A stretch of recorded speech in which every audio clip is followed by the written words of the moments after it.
Buen día, jóvenes. Les saludo esperando que se encuentren muy bien junto a sus seres queridos, junto a su familia, y que este sistema de las clases grabadas les esté acomodando, que se puedan adaptar y no tengan mayores inconvenientes con él. Esta es la segunda clase de lenguaje. Vamos a partir recordando qué hicimos la clase pasada. Hicimos un breve repaso sobre el género literario, ¿cierto? Y algunos conceptos, porque vimos harta poesía, y también vimos lo que es la época literaria y artística del romanticismo. Todo esto enmarcado dentro de la unidad número 1, que se llama la libertad como tema literario.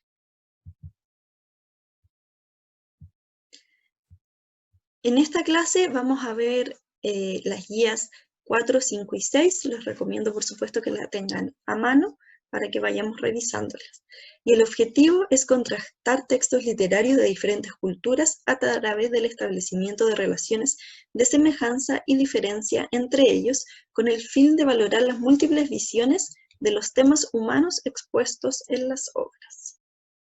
Partimos revisando la guía número 4, en la que tratamos las actitudes líricas, que son aquellas que adopta el hablante lírico al momento de presentarse en el poema.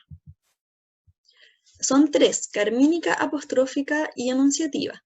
La primera es la carmínica, es aquella en la que el hablante expresa toda su interioridad, sus sentimientos, emociones y pensamientos, ¿sí? Y por lo mismo se centra en él, entonces habla en primera persona, ya sea singular con el yo o plural con el nosotros. Ahí tenemos el ejemplo de un poema de Antonio Machado, un poeta español, que dice: yo amo los mundos sutiles, ingrávidos y gentiles como pompas de jabón. Tenemos la primera persona gramatical singular, textual, ¿cierto? El yo, y también un sentimiento de amor hacia estos mundos sutiles que él habla. La segunda es la actitud apostrófica o apelativa, en la que el hablante lírico se dirige a alguien o a un algo, ¿sí? Por lo mismo prima el tú o ustedes, que es la segunda persona gramatical. Aquí tenemos un ejemplo de nuestra poeta Gabriela Mistral, Nobel de Literatura, ¿cierto?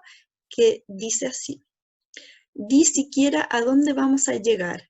¿Es en montañas o es en el mar? Dilo, mamá. Entonces aquí le habla directamente a su mamá, ¿cierto? Que sería un tú. Y finalmente la actitud enunciativa, en la que el hablante lírico se refiere a algo o a alguien que no es ni él mismo ni otra persona entendida como un tú, ¿sí? Sino que vendría a ser una tercera persona, un él, ella, ellos o ellas. Por ejemplo, en este poema de el escritor chileno Víctor Domingo Silva, lo podemos ver. Dice: aquel mozo enfermo y flaco tocaba el violín al sol por un sorbo de alcohol o un puñado de tabaco, ¿sí? Entonces, cuando nos dicen aquel, ya sabemos que no me estoy refiriendo a mí mismo o misma, ni tampoco a un tú, sino a otra persona, una tercera persona. Entonces, en la primera actividad nos pedían que revisáramos los poemas que hemos visto en todas las guías, por eso es importante que los tenga a mano, ¿cierto? Y que identificáramos a qué actitud correspondía cada poema, qué actitud optaba cada hablante por tener en cada poema. En el ítem 3 debían leer un poema de Alfredo Lepera, que escribe letras para tango, ¿cierto? Que se llama Golondrinas. Y es un poema que vamos a escuchar musicalizado en la voz de Carlos Gardel a continuación. Ustedes vayan siguiendo la lectura mientras escuchan la canción.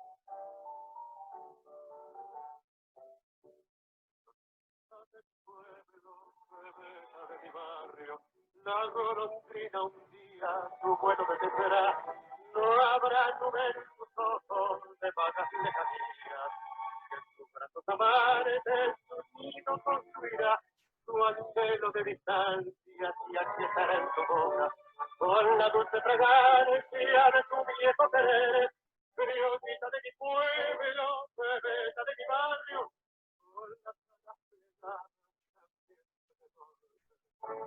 en tus rutas que cruzan los mares, flores y una estela azul de cantares, y al conjuro de nuevos paisajes, suena intensamente su claro colgaje, en tu eterno sembrar de armonía, tierras lejanas te vieron pasar, otras lunas siguieron tu vuelta, tu solo destino es siempre volar.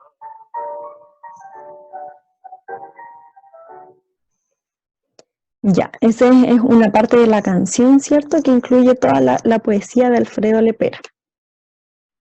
Me imagino que no se parece mucho esta canción a las que ustedes eligieron en el punto anterior, pero me parecía interesante que conocieran un poema musicalizado.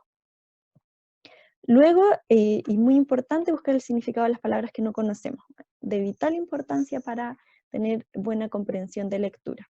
Y responder algunas preguntas que hemos respondido antes con otros poemas, ¿cierto? Relacionados con el tipo de rima, el objeto lírico, la actitud lírica, etcétera, etcétera. Algunas aclaraciones. En el punto 6 y en el punto 9 nos referimos a las golondrinas en la poesía, ¿cierto? No en términos generales.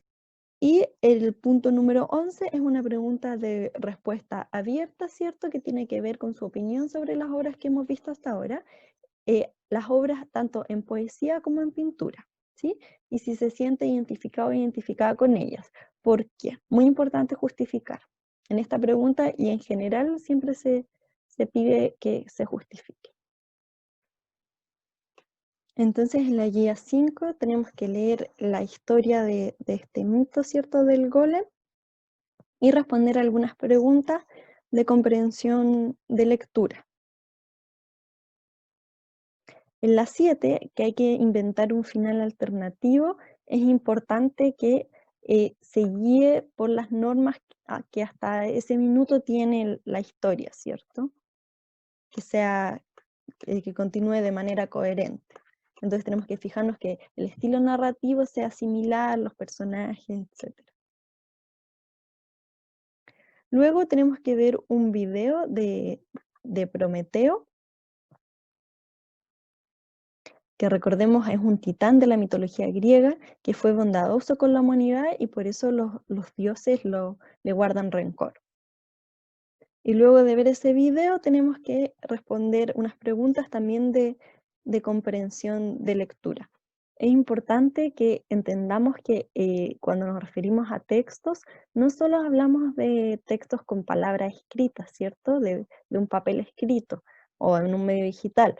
Los videos, las imágenes también se entienden como texto, entonces también se entienden como lecturas. Finalmente, en ese video, ya hacia el final, se habla sobre Mary Shelley y pedíamos que investigáramos un poco sobre ella, su vida, su obra y que redactáramos un párrafo al respecto. Porque en la guía número 6 vamos a empezar a leer a Mary Shelley y su relato de Frankenstein.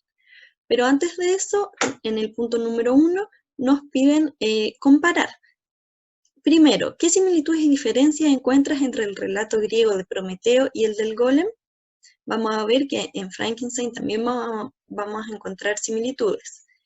Y segundo, ¿cuál es la diferencia entre los textos que leíste en las 4 primeras guías y el del golem en la guía número 5? La idea de su respuesta en esta pregunta es que apunten a la diferencia de género que corresponde a cada texto, ¿sí?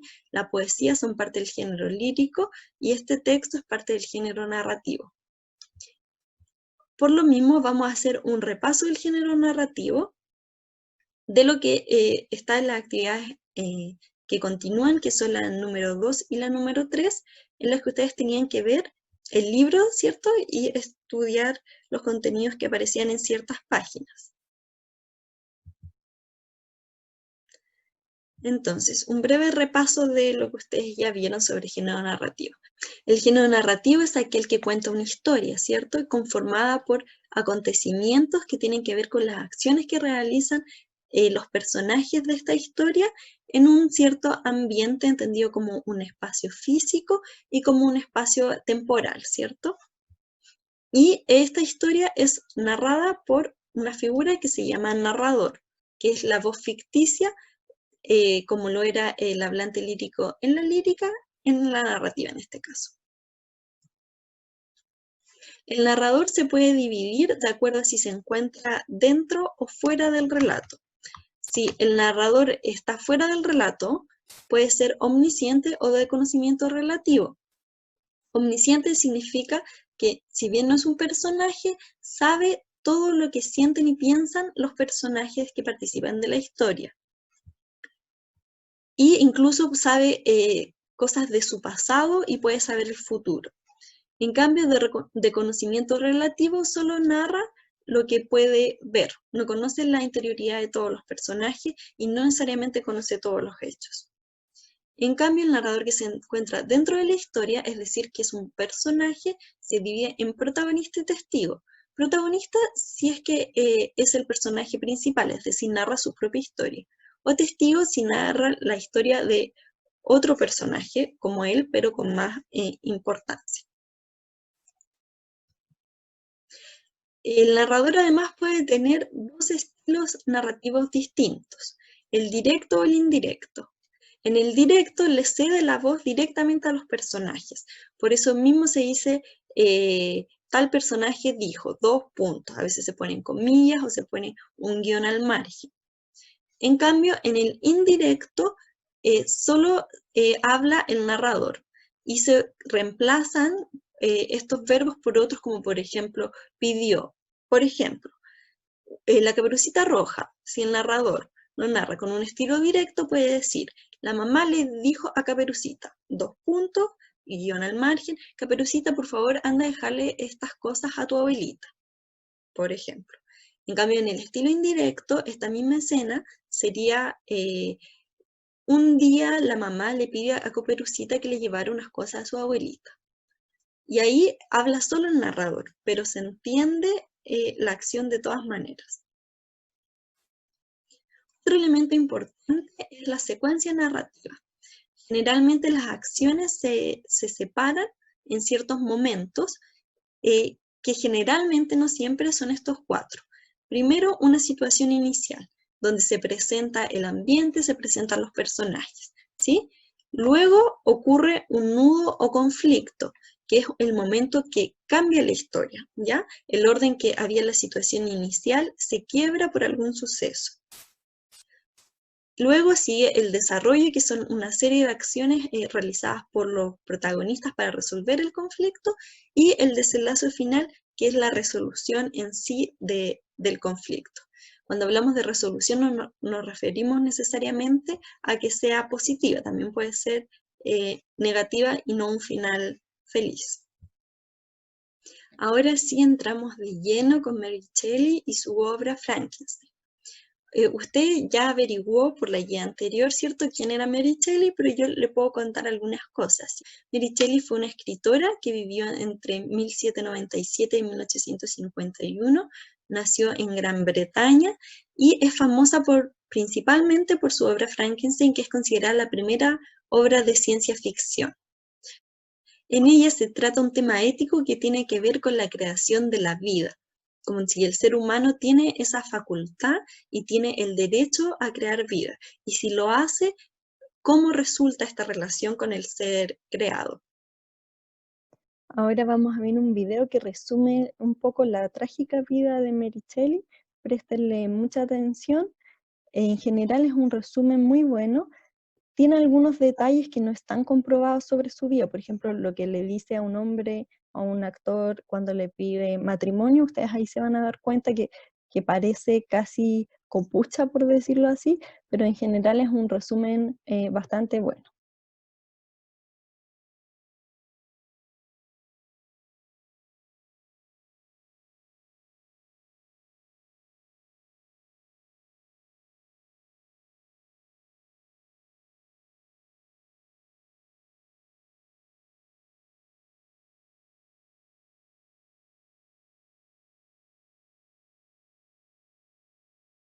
Entonces teníamos que leer el fragmento de la primera parte de la novela y responder algunas preguntas relacionadas con el repaso que hicimos. El tipo de narrador, el estilo narrativo, el conflicto de la historia y otras de comprensión de lectura. Es importante que desarrollemos muy bien nuestras respuestas. Por ejemplo, la pregunta 11. ¿Cómo hubieses reaccionado tú si hubieses creado vida de un ser inerte? No basta decir me hubiera sorprendido, por ejemplo. Intentemos desarrollar muy bien la respuesta. ¿Qué nos hubiera pasado? ¿Cómo nos hubiéramos sentido? ¿Qué habríamos hecho? ¿Ya? Etcétera, etcétera. Y finalmente tenemos que volver a comparar porque recordemos que ese era el objetivo de la clase de hoy y de las guías, pero esta vez el texto de Frankenstein con el de Prometeo, con el mito de Prometeo. Entonces, resumiendo, en la clase de hoy hicimos un repaso de lo que es el género narrativo, de sus elementos más importantes, como ya antes lo habíamos hecho con el género lírico, y además estudiamos 3 obras que tratan una temática similar que tienen que ver con la creación de la vida, ¿cierto? En el caso del Golem y de Prometeo, a partir de elementos inertes, y en el caso de Frankenstein, de Mary Shelley, a partir de piezas de personas que algún día tuvieron vida. Si tienen cualquier duda, les recuerdo que pueden hacerlas llegar al correo apoyopedagógico.lmr@gmail.com. Siempre vamos a estar súper atentos y atentas y muy dispuestos y dispuestas a responder cualquier duda. O si quiere profundizar en algún tema, lo mismo. Por favor, siga cuidándose y espero que nos reencontremos muy pronto.